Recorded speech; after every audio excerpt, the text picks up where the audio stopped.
Bonjour et bienvenue sur BIM Learnings, votre chaîne dédiée principalement à la modélisation et à la création des maquettes numériques sur Revit, et ainsi qu'à bien d'autres outils du BIM. Merci également à toutes celles et ceux qui s'abonnent et qui soutiennent la chaîne. Et pour ceux qui ne l'ont pas encore fait, je vous invite à vous abonner afin que nous puissions ensemble progresser et améliorer notre productivité. Parce que BIM Learnings, c'est la compétence qui vous distingue.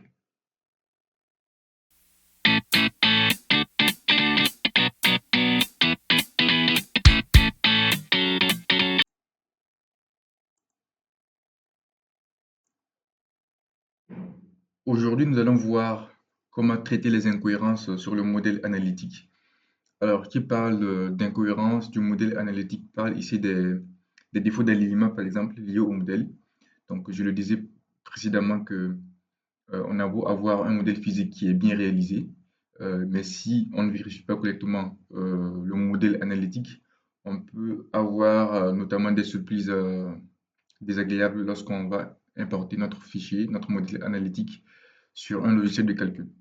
Donc, pour ceux qui n'ont pas vu la vidéo, la première vidéo, je mettrai en description un lien qui va me conduire directement sur cette vidéo-là.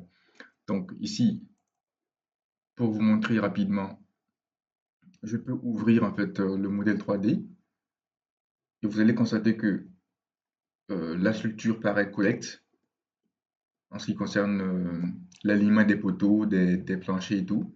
Donc l'ossature elle est correcte, mais lorsqu'on va ouvrir le modèle analytique, on peut rencontrer en fait des incohérences, notamment les défauts d'alignement, comme je le disais, des difficultés de nœuds, une mauvaise représentation en fait des barres et des nœuds, donc qui peuvent affecter notre calcul plus tard.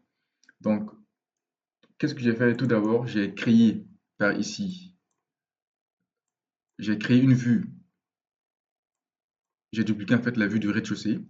J'ai renommé ça en une vue analytique, de manière à dissocier le modèle. euh, C'est-à-dire que j'ai dissocié le modèle analytique à part par rapport à un modèle qui est semi-physique, de manière à pouvoir voir en fait la représentation, pardon, la représentation de mon modèle analytique dans le coffrage. Donc l'objectif en fait de cette vue, c'est de voir en fait l'alignement des nœuds et des barres logés en fait dans le coffrage. Donc ici, on peut vérifier, voyons que c'est bien axé. Là, ici également, donc ça paraît correct. Alors là, par exemple, nous voyons que il y a une mauvaise représentation en fait de l'axe de notre voile par ici. Donc pour ce faire, on peut aller ouvrir le modèle analytique en 3D et on va aller voir qu'est-ce qui se passe. Donc c'est par ici.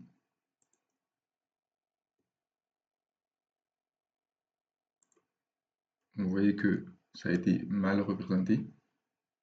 Donc je vais par exemple le supprimer et venir au niveau de la 3D ici. Je vais sélectionner tout ça parce que c'est le même modèle qui se répète sur les tâches courantes. Donc je vais le copier tout simplement et l'affecter en haut. Alors ici, je supprime ça également.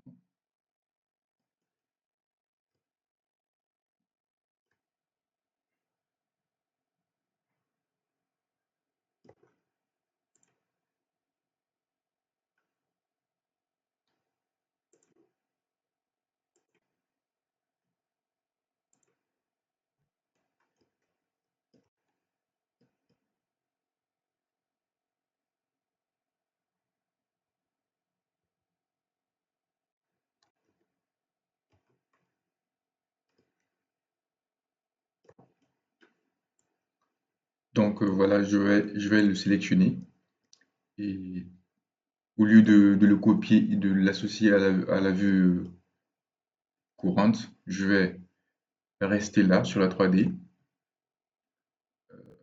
sur la vue droite, et je vais copier tout simplement et aller l'affecter directement sur l'étage. Donc, voyons que il est bien fait, il est bien associé. Et là, on a un souci d'alignement, donc je vais juste le prendre et l'aligner avec cette vue. Voilà.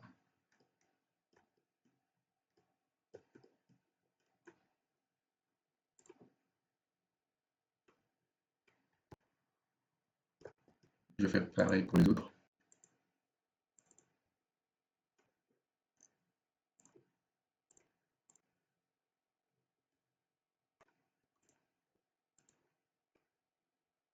Voilà.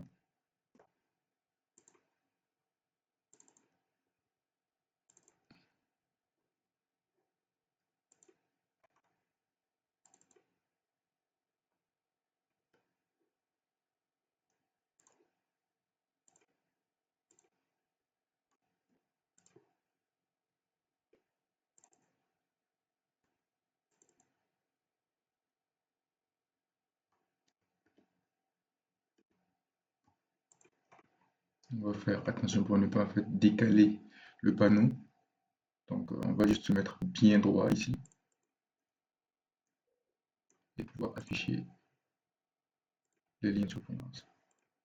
Voilà. Donc là, le modèle il est parfait. Donc c'est des petites choses comme ça qu'il faut prêter attention lorsqu'on vise.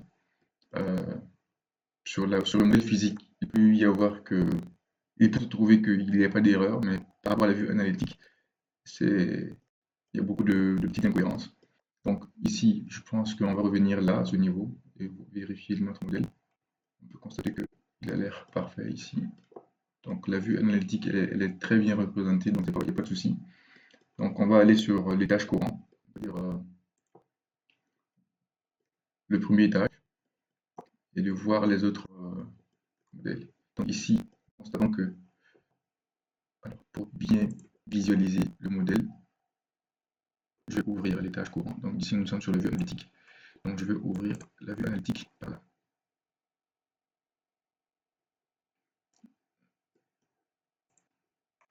Et ici, je vais ouvrir le modèle structure en 2D. Donc là, on va faire une petite vérification. Donc ici, nous voyons que il y a un décalage de l'axe par rapport à l'axe de cette poutre-là. Donc il faut corriger également. Donc là, c'est correct. Ici aussi, il y a un décalage. Donc ici, la dalle pleine, elle est mal représentée. Donc ce que nous allons faire par ici, c'est qu'on va sélectionner juste ça très rapidement et l'aligner avec ça, de même que cette partie.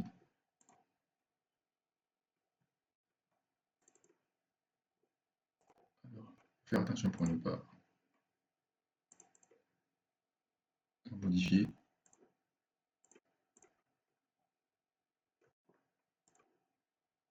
Donc ça c'est réglé.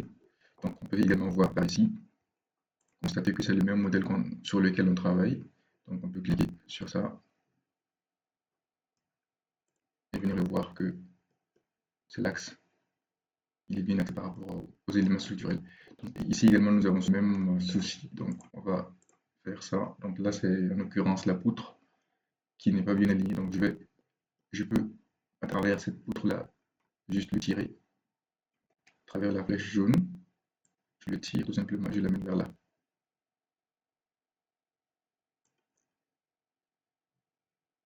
Donc ici, j'ai aligné ma poutre, donc il reste le dallage. Donc là, je vais faire ça. Donc ça appartient à ce niveau de dallage, très bien. Donc là, je vais double-cliquer sur la ligne et venir l'aligner à là. Donc là, c'est correct. Donc il reste également ce dallage, la partie du bas. Donc là, je vais faire pareil. Je vérifie l'alignement par rapport à l'axe également. Et ici, je vais double-cliquer sur la ligne et le centrer. Voilà. Donc là, je veux un modèle qui est propre.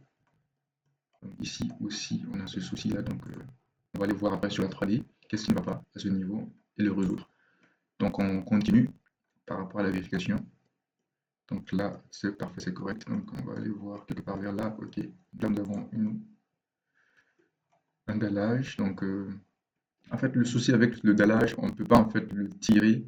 C'est pas un élément isolé. Donc on ne peut pas en fait tirer uniquement une partie. L'autre partie va suivre. Vous voyez? Donc ça crée en fait plusieurs problèmes. Donc l'idéal à ce niveau-là, c'est de double-cliquer en fait sur ce cadran-là. On double-clique sur la ligne, comme ça, et la ligne rose là va apparaître, donc sur lesquels on peut modifier en fait notre sol. Donc je vais l'aligner ici.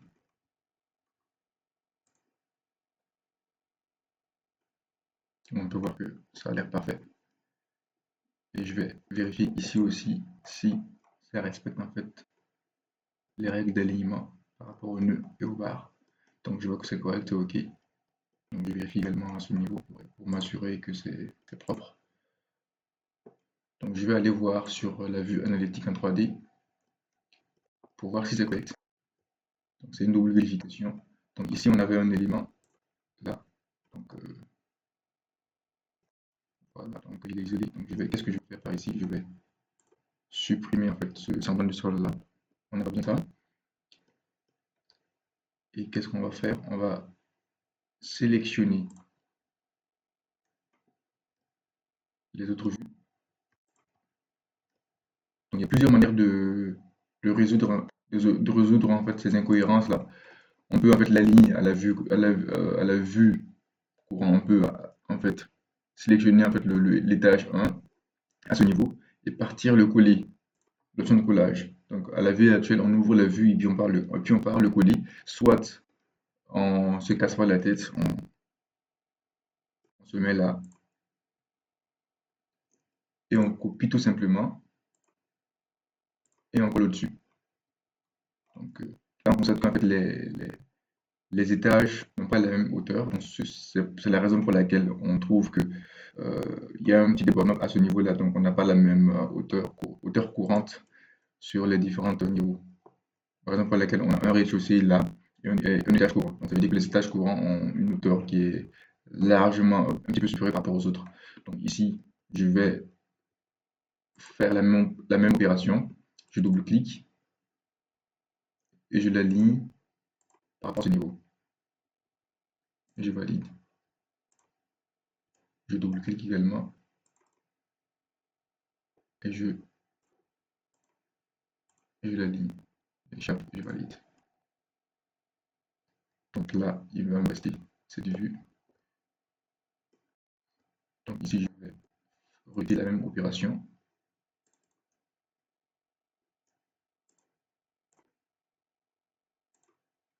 Voilà.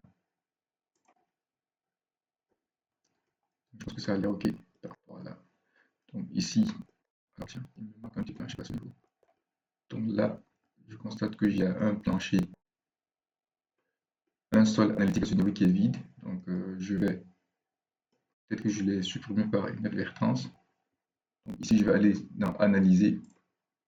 Je peux même rester au niveau de l'étage, là à ce niveau. Dans analyser, je vais prendre panneau analytique. Donc je vais prendre ça et je vais lui dire que je vais dessiner sur le plan de l'étage 1. Ok, donc là, je vais prendre. Alors, il faut également vérifier le matériau parce que il faut s'assurer toujours que c'est le même matériau en fait sur lequel on travaille. Parce que si les matériaux sont différents, il y aura en fait des erreurs de calcul sur notre modèle euh, de calcul. Donc, il faut s'assurer que nous avons la même correspondance des matériaux choisis par rapport aux autres matériaux. Donc là, je pense que j'ai un béton B25. Donc je vais aller le chercher. C'est un béton B25 coulé sur place. Donc, béton B25.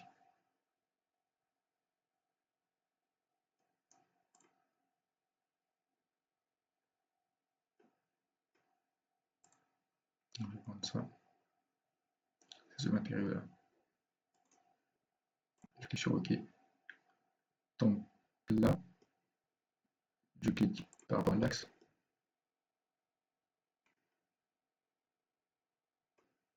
Bien pour faire simple, je prends l'objet rectangulaire.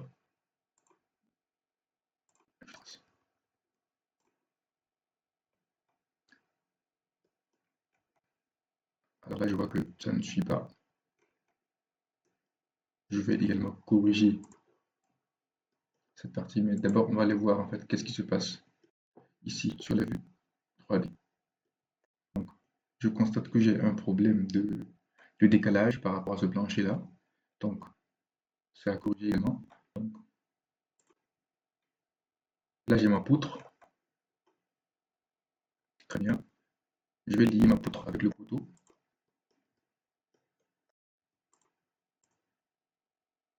Il est déjà lié. Parfait.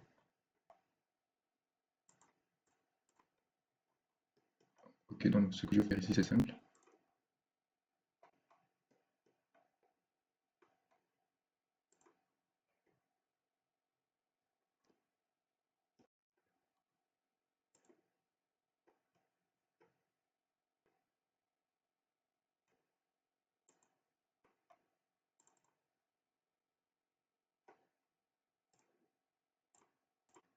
Ici, on a un problème d'alignement par rapport à l'axe parce qu'on a un poteau qui est un peu euh, qui va une forme régulière plutôt. Donc là, par rapport à l'axe, on a un léger désalignement, mais il faut juste s'assurer que euh, la liaison entre les poteries et les poteaux sont bien rigides à ce niveau. Et par la suite, on pourra calculer facilement les éléments sans souci. Donc là, ça ne cause pas de problème si l'axe neutre à ce niveau-là est par là. Donc voilà.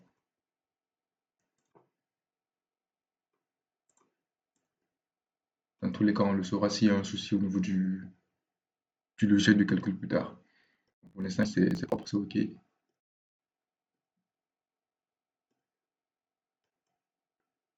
Alors là, ici aussi, je vais voir qu'est-ce qui se passe. Alors, je vais mettre plutôt à ce niveau sur la vue 2D pour ne pas confondre en fait le rez-de-chaussée par rapport à l'étage.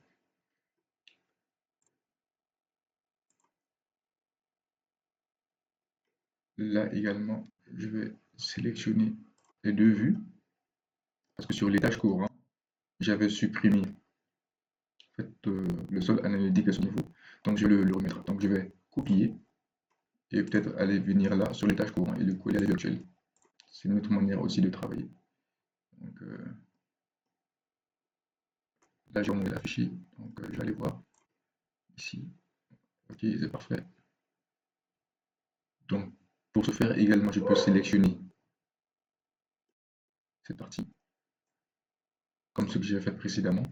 Je sélectionne cette partie et je me mets sur une vue, de la vue arrière en 3D, et je vais copier tout simplement le bas vers le haut. Et par la suite, je pourrais en fait aligner par rapport à l'étage actuel. Donc, je répète la même opération.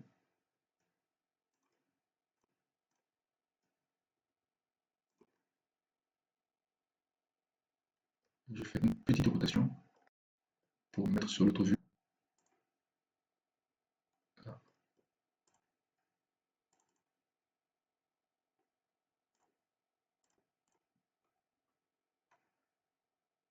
C'est très, c'est un petit peu lent comme méthode. Et attention.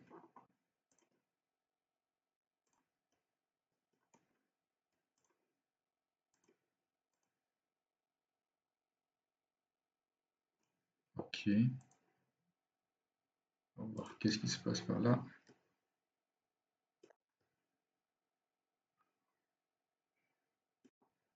On va bien se mettre à ce niveau pour ne pas faire d'erreur. Donc là, je vais sélectionner ça.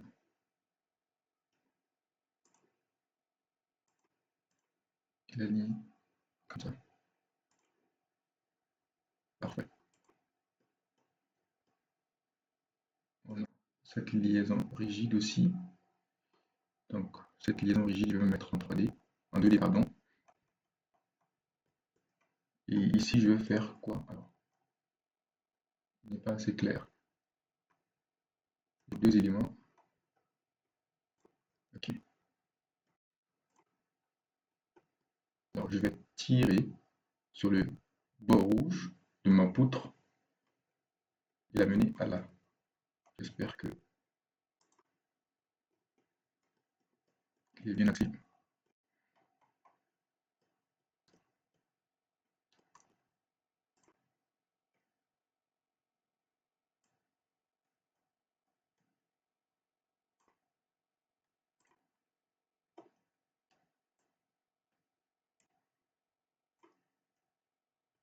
Parfait. Donc là, c'est un petit peu clair par rapport à la gestion des modèles analytiques. Donc c'est souvent une tâche qui est un petit peu prenante parce qu'il faut bien voir dans les détails, zoomer et vérifier en fait si le modèle analytique il est bien cohérent, il est aligné par rapport au nœud, il est bien logé dans l'axe, il n'y a pas de défaut de verticalité.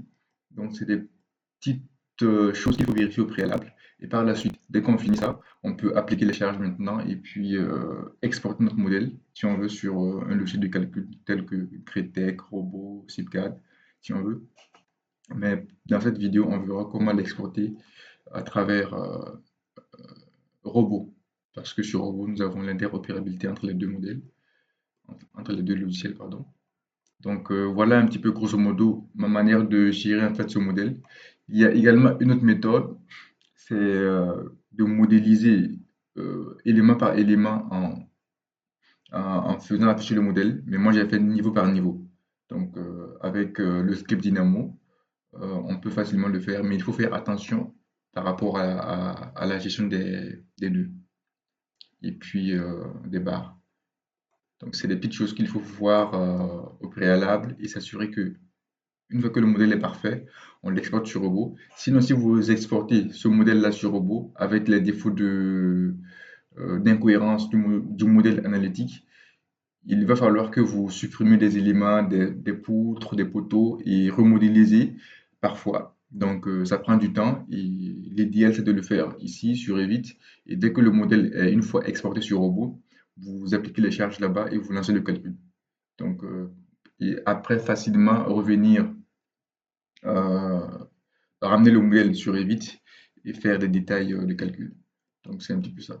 Donc pour la troisième partie, on verra comment appliquer les charges pardon, sur Revit.